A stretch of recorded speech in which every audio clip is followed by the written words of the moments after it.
Fala você, gestor, gestora, empreendedor e empreendedora do mundo da gastronomia.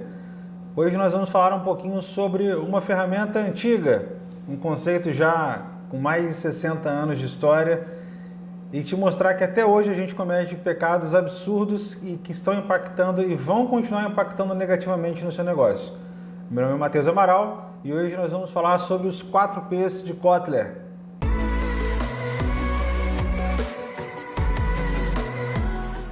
Só para contextualizar um pouquinho vocês, da onde surgiu esse tema, lá nos anos 60, nos Estados Unidos, tinha um cara que era um professor de marketing, um baita de um crânio, chamado Jeremy McCarty. E o McCarty categorizou 4 pilares fundamentais do marketing. E depois dele veio um cara chamado Philip Kotler, que esse sim é conhecido da maioria dos empreendedores, dos administradores, mundo afora, que é conhecido como o pai do marketing moderno. E aí sim ele deu uma escala absurda para esse conceito dos 4 P's. E você pode estar me perguntando agora, tá, Matheus, mas o que isso tem a ver com o meu restaurante? Isso vai mudar o que a minha vida? Isso vai aumentar meu faturamento? Isso vai reduzir meu custo? E eu te digo, sim, vai aumentar seu faturamento, vai reduzir seu custo, pode te fazer tomar a decisão de abrir outra filial ou pode te fazer enxergar que você tem que fechar onde você está e começar em outro formato, de uma outra forma totalmente diferente. Os 4 P's eles estão em absolutamente todos os cantos do seu restaurante, ou do seu bar, ou de qualquer empreendimento gastronômico, e a gente não vê, a gente não enxerga ou não dá a devida atenção. Então hoje a gente vai falar sobre esses 4 P's, que nada mais são do que praça, preço, produto e promoção. Bom, pessoal, vale a pena lembrar que nenhum dos 4 P's é mais ou menos importante que o outro. Todos os 4 merecem sua total atenção, desde o planejamento até os processos de execução, desde o início da concepção da ideia romântica da sua cabeça, do seu restaurante cheio, daquelas paredes bem decoradas, salão lotado, aquela correria de cozinha. Desde este momento até o momento do dia a dia, todos os 4 precisam de muita atenção e muito cuidado, tanto na gestão quanto na manutenção. Dito isso, vamos começar hoje falando sobre o P de praça. O que é praça? O que isso quer dizer? A praça ela faz referência à localização da sua casa. Onde eu estou alocado? E tá, Matheus, beleza, eu tenho que escolher um lugar, mas quais são os critérios? Para que eu tenho que olhar? O que eu tenho que observar na hora de escolher um lugar? E isso é algo muito importante de ser questionado e é algo que você deve se questionar se você tem vontade de ter uma operação gastronômica e se você já tem, você também deve fazer essa autoanálise, porque eu tenho certeza que isso vai desmistificar e vai tirar muitos erros que estão acontecendo aí que você não está conseguindo enxergar ou categorizar com facilidade. Um exemplo, eu quero abrir um restaurante que tem foco em servir almoço. Almoço, prato executivo, quero trabalhar com giro, restaurante pequeno, quero rodar 3, 4, 5 vezes o meu salão ali em 2 horas. Só que o centro comercial da cidade está saturado, eu não tenho imóvel para alugar. Mas de repente pintou uma oportunidade excelente, um imóvel sensacional, eu vou precisar de pouco investimento, ele já consegue receber tranquilamente um restaurante com pouco investimento. Só que ele fica um pouquinho afastado, fica cerca de 2, 3 quilômetros ali de onde fica concentrado toda a minha demanda de clientes, né? Todos aqueles escritórios, todas aquelas lojas, quem de fato consome o produto que eu estou disposto a vender. E aí, será que é uma boa? O valor que você vai agregar no seu produto, ele vai convencer o seu cliente a se deslocar 2, 3 quilômetros só para ir almoçar com você? A gente tem que lembrar que tempo é dinheiro, nosso cliente está trabalhando, ele não está a passeio, o seu foco não é final de semana. O que vai girar o seu negócio é de segunda a sexta, é o horário de comércio, é o horário onde o pessoal que está trabalhando lá no centro comercial ou no centro empresarial, industrial da sua cidade, é o pouco tempo que eles têm para almoçar, eles precisam de comodidade, eles precisam ter acesso fácil, rápido a um produto de qualidade. Você se enquadra, né, nesses critérios? Você vai aparecer na mente do seu cliente como uma das possibilidades para ir almoçar? Ou você vai ser aquele almoço de sexta-feira, ou você vai ser aquele almoço de um dia de aniversário, de um dia especial, que o pessoal vai se juntar, vai se programar, vai pedir um pouquinho de tempo a mais ali para o chefe, só para poder se deslocar para ir até você. Essa é uma das óticas que a gente tem que olhar sobre a praça, mas definitivamente não é a única. Eu tenho que observar, por exemplo, onde os meus concorrentes estão alocados. Estrategicamente, para mim, é interessante ficar perto ou ficar distante deles. É importante que a gente tenha em mente que a definição do local onde a gente vai colocar a nossa operação, ela vai influenciar na percepção de valor do nosso cliente como um todo, tá? Não adianta, por exemplo, a gente montar um restaurante de alta gastronomia, um potencial de renome, trabalhar com ingredientes caríssimos, chefes renomados, em uma praça, em um local onde a renda per capita é de 2, 3 salários mínimos. Você não vai vender, você não vai girar. E isso é algo que tem que ser pensado desde a concepção da ideia, porque isso vai interferir em toda a sua estratégia de marketing, isso vai interferir em como você vai falar com o seu cliente, isso vai interferir nas cores que você vai usar na parede do seu restaurante. E isso não foi uma hipérbole, isso é real, isso realmente faz diferença. Centros urbanos, eles demandam determinada linha arquitetônica, enquanto locais mais residenciais permitem uma outra linha de decoração da sua casa. Então é algo extremamente importante e deve sim ser levado em consideração, porque isso pode te fazer ter sucesso ou fracasso total na sua operação. E temos outros pontos a serem levados em consideração, como por exemplo, infraestrutura. Onde você quer montar o seu restaurante, a sua operação, onde você tem ele montado hoje, você tem acesso à infra que você precisa para manter ele girando? Quando eu falo de infra, como é que é a questão do saneamento básico?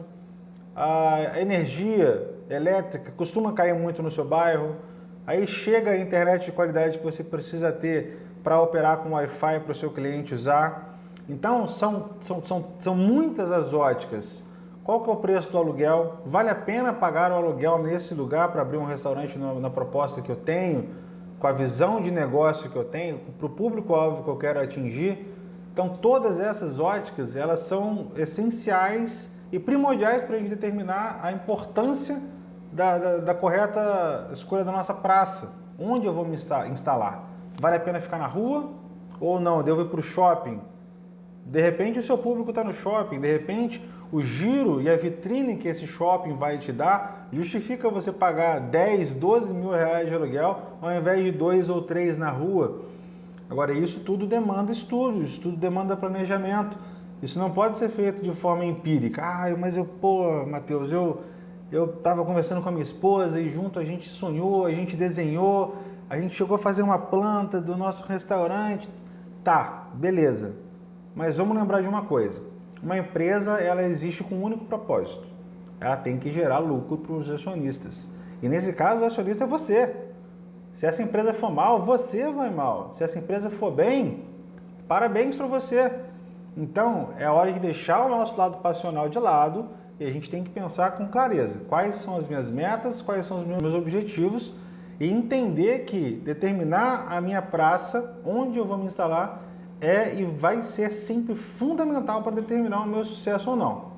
Agora o P é produto. Tá, Matheus, mas aí é fácil, pô. Produto eu sei o que é. Eu entendo. Tô falando da pizza, tô falando do hambúrguer, eu tô falando da minha feijoada. Tá, beleza. Errado não tá. A linha de pensamento é exatamente essa. O produto é o que a gente tem para ofertar para o nosso cliente. O produto aqui desse marketing mix, não entenda ele como um produto físico, tá, gente? Pode ser um serviço. O produto é o que eu tenho para comercializar, o que eu tenho para vender para o meu cliente. Agora, vamos pensar agora no ramo da gastronomia. Vamos voltar um pouquinho. Teve um cara muito famoso chamado Maslow. Ele fez uma pirâmide uma vez para determinar ali quais eram as necessidades e os anseios do ser humano. E bem na base dessa pirâmide, na parte mais baixa, ou seja, a primeira etapa, ele chamou aquela base ali de necessidades fisiológicas. Você sabe o que é necessidade fisiológica. E entre elas, a gente tem ir ao banheiro, dormir e comer. O corpo humano ele não sobrevive sem energia. A gente precisa comer, a gente precisa beber. Nós somos uma máquina. Então, pensa no seu produto agora, olhando dessa ótica. Qual que é a diferença de comer um pão e de comer a sua pizza? A sua pizza custa 60, 70 reais. Eu, com 5 reais, eu tomo um café na padaria aqui perto de casa e nutro o meu corpo. Os nutricionistas que me perdoem, não vou falar de tabela nutricional, realmente não é o meu tema, eu não conheço nada. Mas pensa no seu produto como um commodity. Tira a paixão. De novo, gente, eu vou sempre falar isso com vocês. Tira a paixão do cenário. Isso não exclui ela porque ela é essencial para a sua vida. Mas quando você for analisar, analise de forma fria. Porque a paixão, ela te fez chegar até onde você está, seja no nível avançado de planejamento, ou seja, já com uma casa bombando, com uma casa indo de vento em polpa, mas ela não vai manter o seu negócio aberto. O amor que você tem pelo seu negócio não é o suficiente, então a gente precisa pensar de forma prática, de forma fria, para poder tomar as decisões certas. Tá, beleza, Matheus, entendi que o que eu vendo é commodity, que o que eu vendo é facilmente substituível, e então o que eu preciso saber mais a respeito do meu produto? O que eu tenho que olhar? Sobre qual ótica eu tenho que observar o meu produto para poder me diferenciar do meu concorrente, para poder aumentar o meu faturamento, para poder impressionar o meu cliente. Vamos lá, levar a sua mente a raciocinar o porquê que o seu cliente quer consumir um produto. Eu sempre penso que é o principal. Por quê? O que tem no seu produto que leva o cliente a querer consumir? Novamente, vamos pensar num exemplo. Por que a gente para na loja de conveniência no caminho de casa e paga 20, 30% mais caro numa garrafa de refrigerante, por exemplo, para fazer um lanche, do que a gente pagaria no mercado do nosso bairro? O próprio nome já diz, loja de conveniência. O produto que ele vende não é a garrafa de refrigerante, não é a garrafa de água, não é um salgado, não é um pão. O que ele vende é conveniência. E a gente paga o preço pela conveniência. Porque a gente sabe que o mercado do bairro vai ter aquele trânsito do bairro, vai ter aquela pessoa que você não quer cumprimentar, vai ser difícil de achar vaga, você vai ter que enfrentar fila para o caixa. E inconscientemente a nossa cabeça já processa tudo isso e a gente chega à conclusão de que sim, vale a pena pagar 10, 20, 30% mais caro só para ter paz, só para ter conveniência. Então pensar no que motiva o seu cliente a comprar o seu produto é uma análise fundamental que você deve fazer sempre que você for pensar no seu produto. E pensar não só um produto que existe. De repente você quer lançar um produto novo. Vamos pensar, vale a pena de repente trabalhar, Matheus, com cardápios sazonais? Verão vou trabalhar com pratos mais leves, inverno vou trabalhar com pratos mais quentes. O que vai levar o meu cliente a consumir? Nesse caso, a gente está atrelando o aumento ou a diminuição da nossa demanda voltado diretamente ali para o apelo de marketing da sazonalidade. Então, eu tenho ali um gancho para trabalhar um bom produto. Eu posso desenvolver produtos pensando naquilo. Eu posso, assim como tem a questão da conveniência. Eu tenho também muitos negócios que giram. Quando eu falo eu tenho, pessoal, são exemplos, tá? A gente vê às vezes, olha, pizzaria tal, entrego em meia hora, se eu não entregar em meia hora, você não paga, ou você ganha um voucher para uma compra futura. O produto que esse estabelecimento ele tá vendendo não é a pizza. Isso eu preciso que vocês internalizem. Esse conceito é que a gente tem que incorporar. O produto que essa pizzaria fictícia comercializa não é a pizza, é o tempo. Eu estou te oferecendo tempo. Eu estou te dizendo que eu vou entregar a pizza mais rápido, porque você já está pressupondo que a minha pizza é tão boa quanto a do outro. Porque eu não vou te oferecer um produto ruim. E é assim que funciona a mentalidade do cliente, é assim que ele enxerga. E é assim que você tem que enxergar. A gente tem que agregar valor para o nosso produto. O nosso cliente, quando ele enxerga, assim como nós hoje passamos a enxergar juntos, que o nosso produto é um commodity, a gente tem que saber se diferenciar. A gente já aprendeu e já se colocou numa praça onde o nosso público-alvo vai. Ele está disposto aí. Vale a pena para ele ir naquela praça. Estar ali para a gente é vantajoso. Então, ótimo, vencemos essa etapa e agora a gente vai pensar no produto. Eu tenho que ter o que o meu cliente quer, a hora que ele quer, da forma que ele quer. Então eu tenho que pensar, se eu quero um restaurante vegetariano, se eu quero um restaurante vegano, eu tenho que pensar em toda a cadeia que existe por trás de insumo, de matéria-prima, de material, para que eu consiga desenvolver esse produto.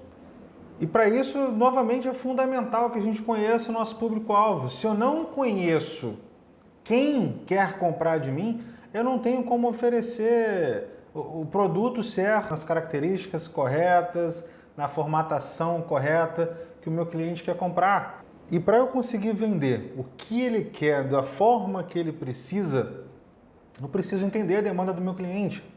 Eu preciso saber o que ele quer consumir. E isso tem muita variação de região para região. E isso tem que fazer parte da nossa mente, do nosso planejamento, ao ponto de interferir, talvez, na escolha. Esse exemplo é muito legal, porque é um exemplo real, um exemplo que eu vivi. A escolha do nome do prato pode fazer uma diferença absurda na percepção de valor do seu cliente, ou inclusive se esse prato vai ou não ser vendido. Eu, para quem não sabe, sou do estado do Rio de Janeiro, sou do sul do estado do Rio de Janeiro, e aqui pra gente, aquela mistura do churrasco, de pimentão, cebola, tomate, alguns colocam um pouquinho de limão, azeite, vinagre, essa salada pra gente é chamada vinagrete. Até aí tudo bem. No Rio de Janeiro não existe vinagrete. No Rio de Janeiro capital, quando a gente vai para a capital, é molho à campanha. E eu já recebi clientes no meu restaurante que quando eu digo brigaram, gente, pelo amor de Deus, não é nada exacerbado, mas que já brigaram porque eu não tinha um molho à campanha. E isso é um dado importante, isso é importante. Eu não vou nem entrar aqui no mérito da bolacha e do biscoito, pelo amor de Deus, porque isso seria polêmica demais para um vídeo só. Mas é um ponto importante você entender não só o que seu público quer, mas entender como ele quer, quanto ele está disposto a pagar, a gente vai falar um pouquinho na frente. Mas é importante você entender essa relação com o seu público para você saber o que você pode ofertar e qual que é a melhor forma de ofertar. Quais as características que meu produto tem que ter? Se eu estou num bairro residencial, poxa, talvez seja mais interessante para mim, quando for abrir uma pizzaria, investir em pizzas de tamanho grande do que, de repente, numa franquia que venda fatias. Porque o bairro residencial ele tende a ter uma concentração maior de famílias. Isso é 3 ou 4 ou 5 pessoas morando numa mesma casa. E uma casa que tem 3, 4 ou 5 pessoas, ele vai preferir comprar uma pizza maior do que diversas pizzas menores.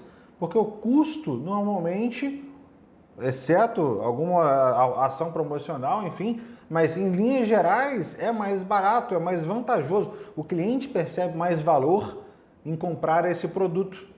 Então eu preciso entender também como que eu vou vender e o que eu vou vender para o meu cliente. Se ele não reconhecer valor, ele não vai comprar, não importa o que você faça. Bom, Matheus, beleza. Refiz meu planejamento. Agora eu sei que a praça que eu escolhi tem a ver com o meu público-alvo que eu determinei. Agora eu já entendi, deixei o meu lado romântico de lado e entendi que o meu produto ele é exatamente aquilo que o meu cliente ele quer consumir, que ele está disposto a consumir, é o que ele está buscando. Mas agora me bateu uma dúvida. Como é que eu faço para precificar isso? E eu te digo, meu amigo, esse é um desafio que não é só seu. Essa talvez seja a área que os gestores de gastronomia ou quem se aventura pelo ramo da gastronomia sem entender a complexidade que é gerir uma operação gastronômica, é onde acontecem os maiores erros, e são erros graves. Em alguns casos chegam a ser erros irreparáveis e eu vou explicar isso para vocês. Vamos lá. Quando a gente vai construir a base de precificação de um negócio, qualquer coisa que seja, A gente tem como uma premissa uma única coisa, gerar lucro. Se eu paguei 10, eu vendo por 20. Se eu paguei 15, eu vendo por 30, 40, 50, 60, 70. Então a premissa para se formar preço é muito simples. Eu tenho que cobrir o meu custo e gerar dividendo, gerar lucro. Eu preciso colocar alguma coisa no meu bolso. É para isso que eu existo. Vamos lembrar, deixando o lado romântico de lado, a empresa ela existe para gerar dinheiro. Então, partindo desse pressuposto, bom, beleza, vou aqui montar minha ficha técnica, vi que para o prato tal eu gasto tanto de peito de frango, tanto de arroz, alho, sal, gasto R$5, vou vender a 12, estou com uma margem aí sensacional. Errado. Errado. Você não está considerando o custo com mão de obra, você não está considerando o custo com imposto, você não está considerando a flutuação de preço dos insumos que você usa, porque elas vão acontecer. Se você trabalha com delivery, por exemplo, você tem que considerar o seu motoboy. Como é que é pago o seu entregador? É pelo aplicativo? É você que paga o seu entregador? O seu entregador ele é um funcionário fichado na sua empresa? Esse custo ele está entrando? E o seu prolabore? Você tem um prolabore. Você não trabalha de graça, você é um recurso ativo da sua empresa. Sem você, a sua empresa ela vai ficar deficiente. Em alguns casos, sem você, a sua empresa não existe, porque a sua empresa é exatamente você. Então, muitos fatores são negligenciados na hora de montar a precificação, e isso pode ser fatal, porque se a gente entra no mercado com uma proposta de preço agressiva, que é uma estratégia que muita gente usa, a gente não consegue mais dar um passo para trás. E isso é muito importante, gente. Se você tem a certeza de que você vende um commodity e que você está numa praça que tem muitos players concorrentes seus e você mesmo assim quer entrar porque você enxerga um nicho potencial, porque você enxerga uma fatia de mercado que ainda não foi explorada e que você pode pegar e você pensa, bom, eu tenho que entrar aqui e tenho todas essas dificuldades. Como entrar e chamar a atenção? O que eu tenho que fazer para trazer esse público que ainda não é fidelizado de ninguém vir para mim? Ou então até pegar o público do outro para mim. Aí você chega na brilhante ideia de que preço é a porta de entrada. E aí você pega, o seu concorrente vende hambúrguer a R$15 e você vende a 12. Seu concorrente vende uma pizza a R$35 e você vende a 28. Meu amigo, o preço de R$35 do seu concorrente na pizza não sai da cabeça dele. Existe uma base de custo. E se a gente considerar que os seus produtos são similares e que vocês estão alocados em uma mesma praça, os custos de operação dele também não são tão diferentes assim dos seus. Então é óbvio que isso vai cobrar um preço, é óbvio que isso vai chegar um momento em que você não vai conseguir atingir o seu break-even. Break-even é o seu ponto de equilíbrio. Você não vai conseguir se pagar. Vai chegar um ponto em que você vai perceber que quanto mais você vende, maior é a sua receita e maior é o seu buraco. Porque o problema não está no fluxo de venda, não está no seu fluxo de compra que está rodando lindamente, o seu problema está no preço. Então, uma estratégia que é muito arriscada e a gente deve tomar muito cuidado sempre é de entrar em um mercado ou de tentar chamar a atenção do mercado no geral através de preço. Porque isso normalmente cobra um preço e cobra um preço alto. Porque você não consegue retroagir. Uma vez que você deu entrada no mercado, dizendo, opa, eu sou o hambúrguer mais barato da cidade. Esse foi o valor gerado para o seu cliente. Lembrando, pessoal, que o valor é a diferença entre o preço monetário, valor real, dólar, euro, que é a diferença entre isso e a percepção que o seu cliente tem ao experienciar ir no seu restaurante ou pedir um delivery do seu restaurante ou do seu bar para comer em casa. Isso é valor, isso não se precifica. Como exemplo que a gente deu de comprar o refrigerante na loja de conveniência ao invés de parar no mercado. O valor agregado para nós é o tempo. Eu não vou ter que enfrentar fila, eu vou chegar mais rápido em casa, vou tomar meu banho, vou abrir meu refrigerante, vou poder lanchar mais rápido. Então esse é o valor percebido por nós, que nesse caso representou 30% a mais de preço. Então é importante a gente saber diferenciar preço de valor. E agregar valor para o cliente é fundamental. Se você entra no mercado como sendo o player mais barato, olha, eu trabalho com a mesma qualidade dos meus outros concorrentes, mas eu sou o mais barato. Esse foi o valor criado na mente do seu cliente. Quando alguém pensar em você, não vai pensar na melhor mussarela, no molho de tomate artesanal mais bem elaborado da cidade. Eles vão pensar em você pelo preço. E não tem problema nenhum nisso. Existem, eu conheço negócios de perto que são gigantescos e entraram e continuam no mercado com essa pegada. Só que isso fez parte de um planejamento. Desde o início, quem trabalha com preço precisa saber que para ganhar X, eu tenho que vender 15, 20, 30 vezes mais do que o meu concorrente. Mas se eu tenho público para isso, e se a minha operação ela gira de modo que eu não perca qualidade no meu produto, e o meu cliente não diminua a percepção de valor dele no meu produto, e ainda assim eu consigo vender essas 30, 25 vezes mais, então é um ótimo negócio. Vai em frente. Só se atente nesses pontos. Entenda a estrutura de custo que você tem no seu restaurante, no seu bar. Entenda, esmiúce.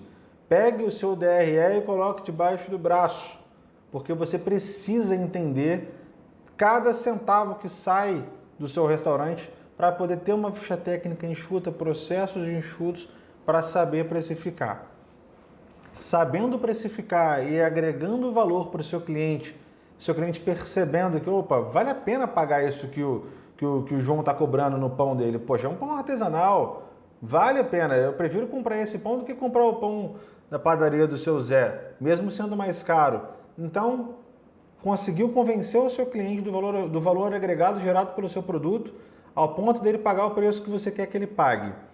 E você domina a sua base de custos para entender que o preço de venda que você está aplicando cobra os seus custos e te gera o lucro que você precisa, parabéns, você venceu um dos maiores desafios do mundo de uma operação gastronômica. Você dominou completamente o preço. Bom, Matheus, então eu já domino a praça, já entendi quais são os pontos que eu tenho que observar para escolher a praça perfeita para o meu negócio, já entendi como é que eu vou fazer para precificar e para atribuir valor para o meu produto e já entendi qual que é o produto que eu quero vender e que está alinhado com a demanda do meu cliente, que é o produto que ele quer comprar. Então eu já estou um mestre das operações gastronômicas e o que eu abri, desde a carrocinha de cachorro-quente até um mega empreendimento gastronômico, vai ser sucesso, certo? Não, infelizmente não. A gente ainda tem que pensar em mais um dos P's. Esse último P é o P da propaganda, ou em algumas literaturas você vai ler o P da promoção. Mas nesse contexto que a gente está falando aqui, não entenda que é aquela promoção de pague 3, leve 4, ou pela metade do preço. Não é a promoção de preço em si, associado a uma compra, uma venda direta. A gente está falando aqui da promoção do ato de promover, de se promover. Até por isso, algumas literaturas preferem chamar de propaganda. E nesse aspecto a gente vai voltar mais uma vez. Vocês viram quanto que a gente falou ao longo desse vídeo, desse bate-papo, sobre os 4 P's, da importância de conhecer o nosso público-alvo. Porque tudo gira em torno do nosso público-alvo. É ele quem vai pagar, é ele quem vai se deslocar até nós ou pedir o nosso delivery, é ele que vai ter que enxergar o valor e é ele que tem que enxergar a marca. Como que eu vou me comunicar com o meu cliente? Como que as pessoas vão saber que eu existo? Poxa, pizzaria tem diversas, hamburguerias incontáveis, churrascarias outras tantas. E como que eu vou me diferenciar de todo mundo? Eu confiar no meu produto como um diferencial é muito pouco, porque eu estou presumindo que o cliente me viu magicamente ou passou na frente do meu estabelecimento e exatamente no momento em que ele estava com fome e foi conveniente para ele parar e ele comeu a minha comida ou bebeu a minha bebida e se encantou. Eu não posso esperar o meu cliente de forma orgânica vir na minha casa para aí então eu conseguir fidelizar ele através do preço ou através da qualidade do produto. Eu preciso me promover, eu preciso ser visto. E para isso existem inúmeras estratégias, inúmeras ferramentas, mas todas elas passam por conhecimento do nosso público-alvo e por um planejamento enorme, um planejamento gigantesco. Vamos lá, vamos dar um exemplo. Eu tenho o interesse de abrir um restaurante de alta gastronomia. Fiz alguns estudos de mercado e identifiquei que a renda per capita do bairro, que é a praça ali onde eu quero montar esse estabelecimento, ele comporta, é uma linha ali de pratos em que o pessoal que mora nas redondezas aprecia, enxerga valor, está disposto a pagar o preço que eu quero vender. Pois bem, montei meu plano de negócios e investi, abri a casa. Como que eu vou fazer para essas pessoas me enxergarem? É crucial eu entender o que elas consomem, como elas consomem informação. Há 20 anos atrás, quando a gente falava em marketing digital, isso era difícil de mensurar. As plataformas eram muito poucas, as redes sociais que existem hoje e que movimentam a economia do mundo simplesmente não existiam há 20 anos atrás. Isso foi ontem. Então tudo é muito cíclico, tudo é muito ágil, as mudanças elas acontecem, quando a gente fala de comunicação, de forma muito rápida e a gente tem que estar sensível a essas mudanças. A gente tem que conhecer o nosso público, saber qual é a preferência de consumo dele e estar sempre muito antenado para qual é a melhor forma de me comunicar com esse público. Eu vou dar um exemplo para vocês de uma hamburgueria. O hambúrguer ele é uma comida atemporal, ele é uma comida que você come no inverno, você come no verão, tem gente que almoça, tem gente que janta. O hambúrguer ele não é uma comida segregadora e ele tem um preço muito convidativo. Por mais que você pegue um hambúrguer super caro e um hambúrguer super barato, o número de pessoas que tem acesso a pagar aquele preço é muito grande. Então ele é um commodity do commodity. Ele é uma comida extremamente comum. Só que comumente, o hambúrguer ele é mais consumido pela galera mais jovem. Pela galera mais jovem por dois motivos. Um por associação e o outro justamente pelo preço. É um pessoal que normalmente tem um poder aquisitivo mais baixo e, poxa, é muito mais fácil eu agregar valor num hambúrguer de 20, 25 reais do que eu convencer um adolescente que está no primeiro emprego a pagar 150 reais num prato de comida. E qual é a forma que esse público consome informação? Sabe, se você tem essa idade e você está querendo empreender, meus parabéns, você é um guerreiro e eu tenho certeza que você vai conseguir. Agora, de repente, você tem um filho, um sobrinho, alguém perto de você que tem essa idade e é muito nítido, é muito claro. A molecada hoje em dia, os jovens, os adolescentes, eles só têm um meio de comunicação com o mundo, o nome desse meio é smartphone, é rede social. Então, vale a pena eu fazer uma campanha publicitária para promover a minha marca nessa plataforma, ou nessas plataformas, né? A gente está falando de um segmento, né? Eu não estou fixando aqui uma marca específica, mas Facebook, Instagram, WhatsApp, é onde gira, YouTube em alguns casos, é onde o público dessa hamburgueria gira. Então não vai adiantar para essa hamburgueria fazer um investimento em panfleto, fazer um investimento de repente em outdoor pela cidade, fazer um investimento altíssimo em rádio. Gente, que adolescente de 17, 18, que jovem de 21, 22 anos escuta rádio? Então é muito importante, novamente, a gente bate nessa tecla, conhecer o nosso público-alvo, porque é ele quem vai consumir o nosso produto, então é com ele que a gente tem que falar. Não adianta ser bom para quem não é o nosso público, tem que ser bom e conveniente e um preço justo para quem está disposto a consumir o que a gente tem para vender. Então, o pulo do gato, a sacada, está em você conhecer o seu público para se comunicar diretamente com ele. Se é um público que gosta de esportes, use artes, use campanhas publicitárias que envolvam esporte. Você vai ter um link mais rápido e de melhor percepção entre a sua marca e o seu público. E uma outra sacada muito legal, muito importante, por sinal, que vocês também devem ficar sempre ligados, é observar como o meu concorrente está fazendo. Observa, se você está entrando no mercado agora e já tem alguém há mais tempo, de repente tem um outro restaurante ou bar ou lanchonete num segmento parecido com o seu ou no mesmo segmento que o seu e já está consolidada, observa como ele faz. Qual é a maneira que ele se comunica com o público? Porque com certeza observando os players de sucesso, você vai ter mais chance de ter sucesso. Afinal de contas, ele não estaria no mercado, não estaria bem colocado há tanto tempo se fosse ruim. E obviamente que a gente sabe que existe todo um mix por trás disso, a gente já falou de preço, praça, produto, não só a promoção, ela vai sustentar um negócio por tanto tempo, mas tem esse poder de observação, olhe para o lado, pegue as melhores práticas, entenda o que serve ou não para o seu público e aplica. Gente, a gente não vai reinventar a roda ela já existe. A gente pega uma ideia, a gente pega um conceito, adapta aquilo para a nossa realidade, para o nosso público, para a nossa forma de enxergar o nosso negócio e põe essa roda para girar. Não pense em fazer tudo novo, tudo de novo.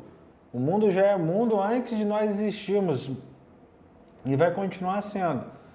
Então agora sim, a gente tem uma visão completa, embora ainda principiante, sobre o que são os 4Ps. E eu tenho certeza que nesse ponto você vai concordar comigo que sim, assim como eu disse no início, eles estão em absolutamente todos os pontos do seu restaurante ou da sua padaria, da sua operação gastronômica, seja ela qual for. Tudo se encontra. E a gente tem um quinto elemento aí, um quinto P, que é o elo de ligação entre todos eles, que é o público-alvo. Ele determina a nossa praça, ele determina o nosso preço, a nossa percepção de valor, ele determina como vai ser o nosso produto, ele determina como nós vamos nos comunicar. Bom, pessoal, então é isso. Esse foi o nosso primeiro encontro. Eu espero que esse conteúdo tenha agregado valor para você, que agregue valor para o seu empreendimento, caso você já tenha a sua operação gastronômica, ou se você ainda não tem, que isso tenha te ajudado a abrir a sua mente para novas possibilidades desse mercado maravilhoso. Se você estiver assistindo esse vídeo no YouTube, se inscreve no nosso canal, assina o sininho das notificações. Se você tiver Instagram, Facebook, siga a nossa página e indique para algum amigo ou para alguém que você saiba que vai também ser beneficiado desse material. Um abraço!